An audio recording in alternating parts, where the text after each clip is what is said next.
Praise the Lord, hallelujah, praise the Lord. Ang pinakamataas sa pagpupuri, pagluwalhati, at pagsamba ay para sa ating pinakamamahal na Panginoon po lamang.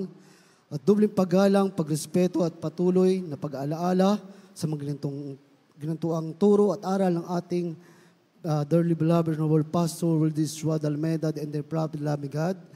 Maging sa ating beloved assistant pastor, Lina C. Almeida, at ako din po ay nagpapaabot ng paggalang sa lahat po ng Almeida children. Praise the Lord, hallelujah. At ako din po nagpapaabot ng paggalang sa lahat po ng beloved preachers, workers, maging sa ating mahal na mga kapatiran, maging sa mga baguhan. Praise the Lord, hallelujah. Praise the Lord, mga minamahal. Galak sa aking puso, nakakapagpasalamat sa ating pinakamamahal na Panginoon, mga minamahal. Praise the Lord. Mga minamahal, nung wala pa ako sa ating pinakamamahal na Panginoon, mga minamahal,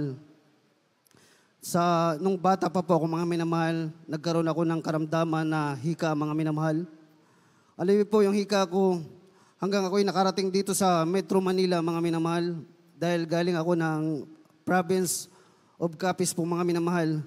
Alam po, mga minamahal, lumaki ako hanggang nagkaedad po ako, mga minamahal. Sa madaling salita po, nakarating po ako ng Middle East sa Saudi Arabia, mga minamahal. Sa Saudi Arabia po, mga minamahal, hindi normal po ang klima, mga minamahal. Kung taglamig is taglamig, sobrang lamig. Kung tag-init naman po, mga minamahal, sobrang init, mga minamahal.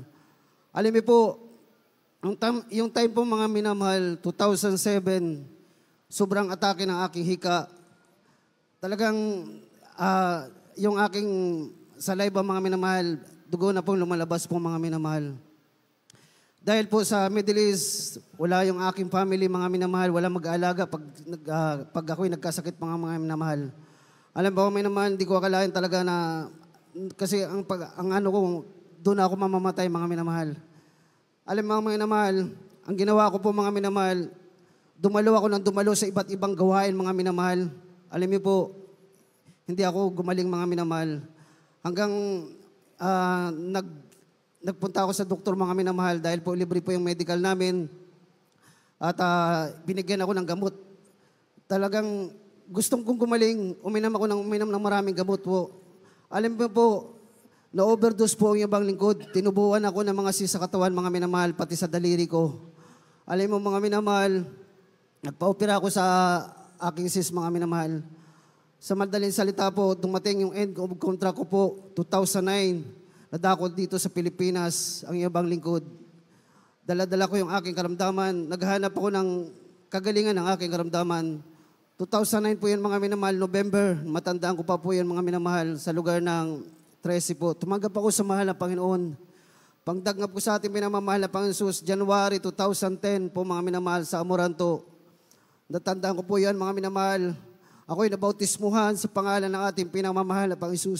Yes, Pag-isip ko sa umaga, mga minamahal, napakagaan ang aking pakiramdam. Yes. Simula noon, mga minamahal, hanggang sa oras na ito, wala nang aking karamdaman, mga minamahal, hika, mga minamahal. Yes, At talino, mga minamahal, ang himala ng mahal na Panginoon, mga minamahal. Kahit vitamins po yun, mga minamahal, hindi po ako umiinom, mga minamahal. Kaya napakaraming pagpapala na pinaggalob sa akin ng mahal na Panginoon, mga minamahal.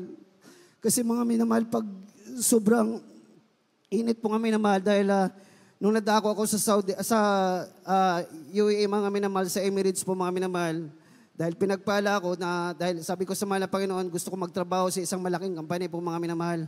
Kahabagan po, natanggap po ako sa Emirates Airline po, mga minamahal, bilang ship cook po, mga minamahal.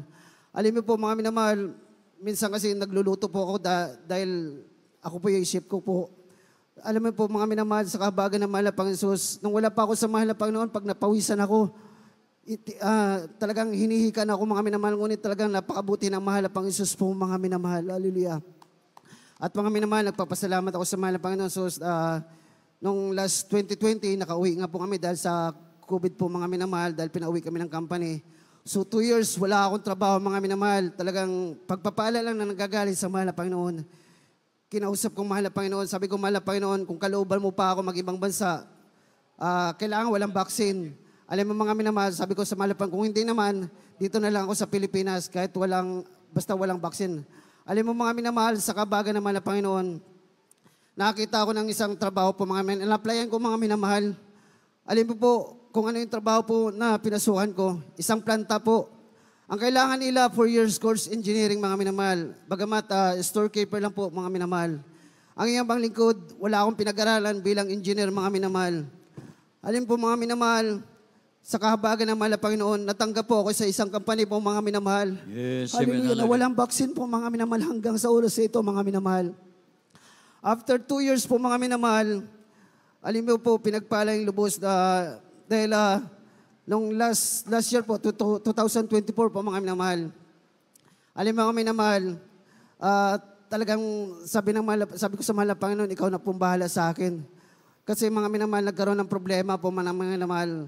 Dahil nasilip po mga minamahal ng HR mga minamahal dahil Sabado at saka Sunday po ang DF ko po mga minamahal. So, nasa engineering department po ako. Hindi po ako pwede mawala dahil may production po kami pag Sabado mga minamahal. Alam mga minamahal, talagang kakausapin lang natin ang mahal na Panginoon. So, sabi ko sa mahal na Panginoon, dahil 6 to 6 po yung pasok ko, lagi ako nalilate sa gawain. Kaya nalulungkot po ako mga minamahal dahil lagi akong mahabol. Kaya dahil sabi ko mahal na Panginoon, kung lagi ako nagmamadali, baka ma-aksidente ako. Alam mga minamahal, totoo ang mahal na Panginoon, mga minamahal. Bagamat bilang tao, nalulungkot ako dahil last February po mga minamahal, tumawag yung aking boss po mga minamahal sa engineering department po. Sabi niya, kakausapin niya daw po ako mga minamahal. Alam mga minamahal, nawala po yung DF ko na Sabado po mga minamahal. At dahil lagi akong 6 to 6, ginawa po ako 6 to 3 po mga minamahal. So alam mo yung mga minamahal, hindi po ako nalungkot. Bagamat po, naging masaya ako dahil makakadala ko ng 3 beses po mga minamahal. Yes, sa kahabagan ng mahal na Panginoon Jesus. Alam po mga minamahal, after ng 2 months po mga minamahal, nagkaroon ng increase salary. Ang alam po namin ng increase sa salary po, para lang doon po sa mga minimum po mga minamahal. Sa kahabagan ng mahal na Panginoon Jesus, dahil bagamat hindi man karapat dapat sa harapan ng ating pinamamahal na Panginoon Jesus. Alam mga minamahal, nung nagsumahod ako ng last September po mga minamahal, alam mo mga minamahal, dinagdagan yung sahod ko po mga minamahal ang ating pinamamahal na Panginoon Jesus, mga minamahal, napakabuti ng mahal na Panginoon Jesus. Yes, amen, hallelujah. At alam mo po, nung dumating yung plant manager namin, akala ko ipapakilala ako bilang storekeeper po mga minamahal ng aking boss.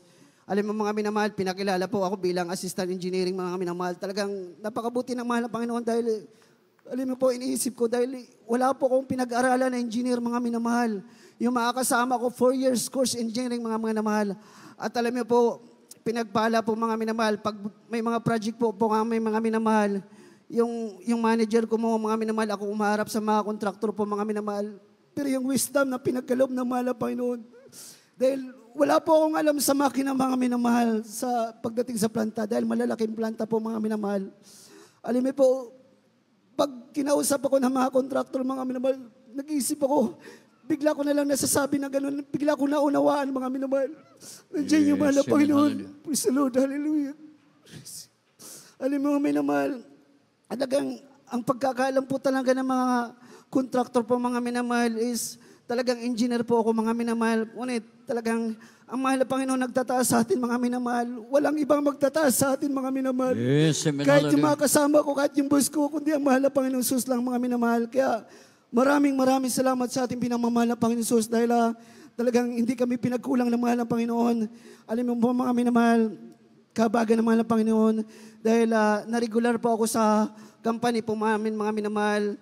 Every month, may allowance po kami sa rice po mga minamahal.